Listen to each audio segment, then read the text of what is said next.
ମହୁରୀ ତାଲୁକା ମଧୁବୈଶ୍ୟ ସମାଜର ବାର୍ଷିକ ଅଧିବେଶନ ଓ ପୁରସ୍କାର ବିତରଣୀ ଉତ୍ସବ ଭବ୍ୟତାର ସହ ପାଳନ କରାଯାଇଛି।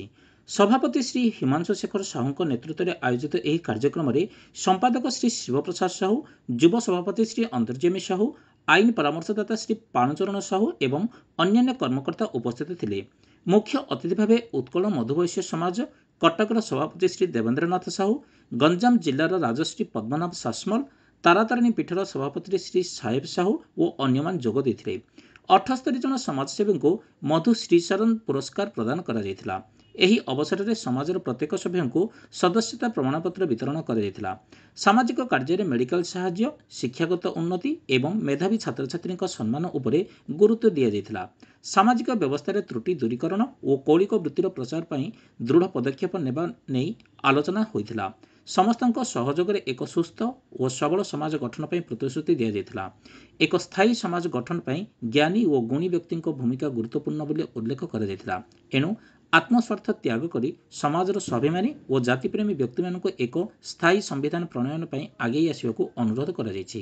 ଏହି ଆଗାମୀ ପିଢ଼ି ପାଇଁ ମର୍ଯ୍ୟାଦା ସମ୍ପୂର୍ଣ୍ଣ ହେବ ଓ କୂଳଗଙ୍ଗାର ଗୌରବ ବଜାୟ ରହିବ ବୋଲି ଆଶା ପ୍ରକାଶ କରାଯାଇଛି।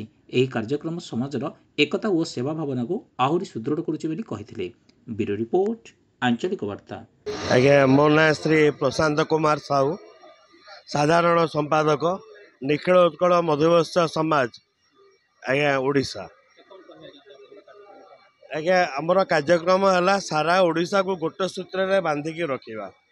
दुई रे आज्ञा आम गोटे प्रस्ताव रखीचु पिला माने केमती पाठ पढ़ी पारे, एजुकेशन आउ हेल्थ हेल्थ रे कौनसी वयोज्येष्ठ मुरबी कि कहारी असुविधा न हो, तेणुक कटक भुवनेश्वर रे जो मेडिकल कॉलेज सब अच्छी से कंटाक्ट करिकी सेमानकर सेवा शुश्रूषा जो भाई माने स्वच्छल अच्छा से आगे आसी।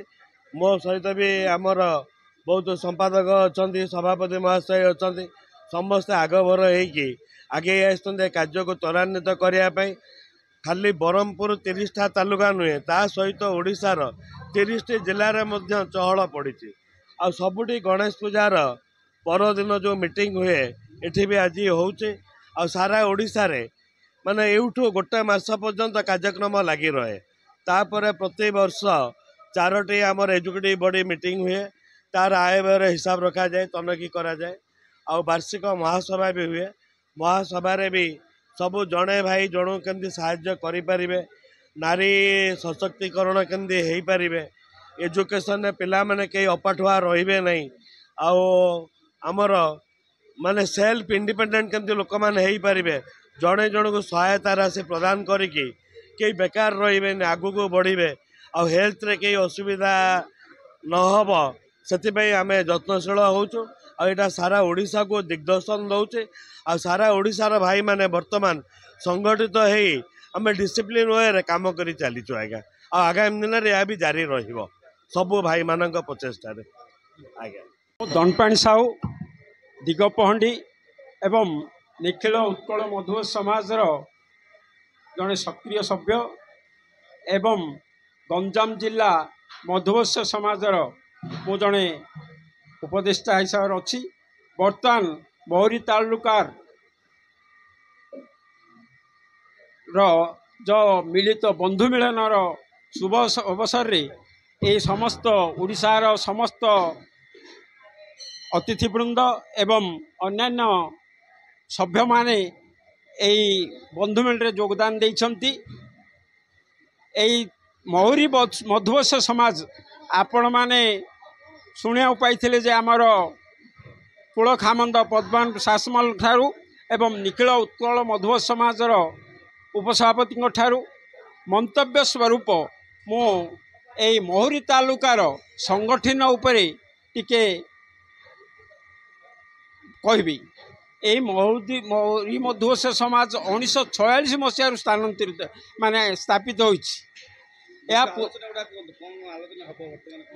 आजिर मुख्य आलोचना होची ए जो संगठन एकत्रित करी सेमानकु जिंती आगो को बढ़ाइबा एवं समाजर उत्तर उत्तर उन्नति करिया पई समस्त युवक पीढ़ी एवं आमर महिला माँ मानकु आगो को नहीं এই যে অনুষ্ঠানକୁ ଆଗେଇ ନେଇଛନ୍ତି ଆମର ଯୁବକ ବନ୍ଧୁ କେତେ ମାନେ ଉଦ୍ଯକ୍ତ କରିକି ନେଇଛନ୍ତି ସେମାନଙ୍କୁ ମୁଁ ବିଶେଷ କରି ଆଗକୁ ଆହୁରି ଆଶା ରଖିଛି ସେମାନେ ଯେମିତି ଆଗକୁ ସେମାନଙ୍କୁ ବଢ଼େଇବେ ଏବଂ ସେମାନେ ସମସ୍ତ ଘାତ ପ୍ରତିଘାତକୁ ଦୂରୀକରଣ କରି ଏଇ ଯେଉଁ ମହୁରୀ ତାଲୁକା ଏବଂ ଗଞ୍ଜାମ ଜିଲ୍ଲାର ସମସ୍ତ ତାଲୁକାର ଇଏମାନଙ୍କୁ ମାନେ ସଂଗଠିତ କରିଛନ୍ତି। ଗତ ଇଏରେ ମିଟିଂରେ ଗୋଟେ ଭଲ ଜିନିଷଟି ପ୍ରକାଶ ପାଇଥିଲା ଯେଉଁଟାକି ଗଞ୍ଜାମ ଜିଲ୍ଲା କରିପାରିନଥିଲା ସେମାନେ ପ୍ରତ୍ୟେକ ତାଲୁକାର ପରିଚୟ କରିଛନ୍ତି ପ୍ରତ୍ୟେକକୁ ତାଙ୍କର ମାନେ ପରିଚୟ ପତ୍ର ପ୍ରଦାନ କରି ସେମାନଙ୍କୁ ଆଗକୁ ନେବା ପାଇଁ ବୋଲି ମାଇଲଖୁଣ୍ଟ ଭାବରେ ସାଜିଛନ୍ତି ଏହି ମୋର ମତ। ମୋ ନାଁ ହେଉଛି ପଦ୍ମନାଭ ଶାସମଲ। ମୁଁ ଗଞ୍ଜାମ ଜିଲ୍ଲା ମଧୁବସ୍ୟ ସମାଜର ମୁଖ୍ୟ ଉପଦେଷ୍ଟା ଅଛି ବର୍ତ୍ତମାନ। କ'ଣ କହିବେ ଆଜ୍ଞା ଆଜି ଆପଣଙ୍କ କାର୍ଯ୍ୟକ୍ରମ କ'ଣ ଥିଲା ଆଜ୍ଞା? ଆଜି ଏ ଯେଉଁ ଗଞ୍ଜାମ ଜିଲ୍ଲା ମଧୁବସ୍ୟ ସମାଜର ବ୍ରହ୍ମପୁର ମହୁରୀ ତାଲୁକା ହେଉଛି ଗୋଟେ ସଂଗଠନ। ଏହି ସଂଗଠନରେ ବହୁତ ଆମର ଏଠାରେ ନିଖିଳ ଉତ୍କଳ ମଧୁବସ୍ୟ ସମାଜର ତ ସାଧାରଣ ଅଧିବେଶନ ଏମାନେ ଦାୟିତ୍ୱ ନେଇକରି କରିଥିଲେ 1976 ମସିହାରେ। ସେହି ସମୟଠାରୁ ଆମର ଶୃଙ୍ଖଳିତ ଭାବେ ଗଞ୍ଜାମ ଜିଲ୍ଲା ମଧୁବସ୍ୟ ସମାଜର 30ଟି ତାଲୁକା ଅଛି ଗଣତନ୍ତ୍ର ପଦ୍ଧତିରେ ପରିଚାଳନା ହୋଇକରି ଆସୁଛି। ଏହି ତାଲୁକା ମଧ୍ୟରେ ଗଞ୍ଜାମ ଜିଲ୍ଲାର ପ୍ରତ୍ୟେକ ତାଲୁକାର ଗଣେଶ ପୂଜା ଗଣେଶ ଚଉଠି କିମ୍ବା ତା ପରଦିନ ସାଧାରଣ ଅଧିବେଶନ କରନ୍ତି, ତା ପରଦିନ କିମ୍ବା ତା ପରେ କରନ୍ତି।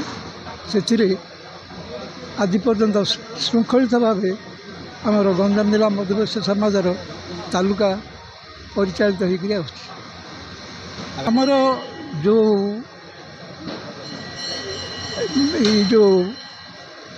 କେତେ ଗୁଡ଼ିଏ ସାମାଜିକ କାର୍ଯ୍ୟକ୍ରମ ରହିଛି ଯେଉଁଗୁଡ଼ାକି ଆମର ଗଞ୍ଜାମ ଜିଲ୍ଲାରେ ଚାଲିନଥିଲା, ଅନ୍ୟାନ୍ୟ ଜିଲ୍ଲାରେ ଚାଲିଥିଲା। ଏ ଯେଉଁ ବାହାଘର ନିର୍ବନ୍ଧ ସେଇଗୁଡ଼ାକ ଆମର ଏଇଠି ଅନ୍ୟ ଜିଲ୍ଲାରେ ସେମାନେ ମନ୍ଦିରରେ ଉଭୟ କନ୍ୟା ବରପକ୍ଷ ଯାଇକରି କରିଦିଅନ୍ତି। ନିର୍ବନ୍ଧ କରିବା ପରେ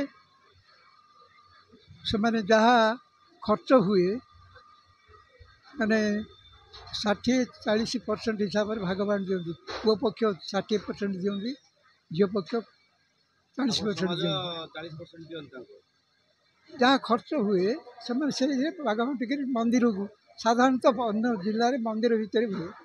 ମନ୍ଦିର ମଠ କିମ୍ବା ହୋଟେଲ ବଡ଼ ବଡ଼ ହୋଟେଲରେ ଯେଉଁଠି ଯାହାର ସୁବିଧା ହୁଏ ସେ ଅନୁସାରେ କିନ୍ତୁ ଭାଗ ବାଣ୍ଟି। କିନ୍ତୁ ଆମର ଗଞ୍ଜାମ ଜିଲ୍ଲାରେ ଆଜି ପର୍ଯ୍ୟନ୍ତ ସେ କରିପାରୁନାହାନ୍ତି।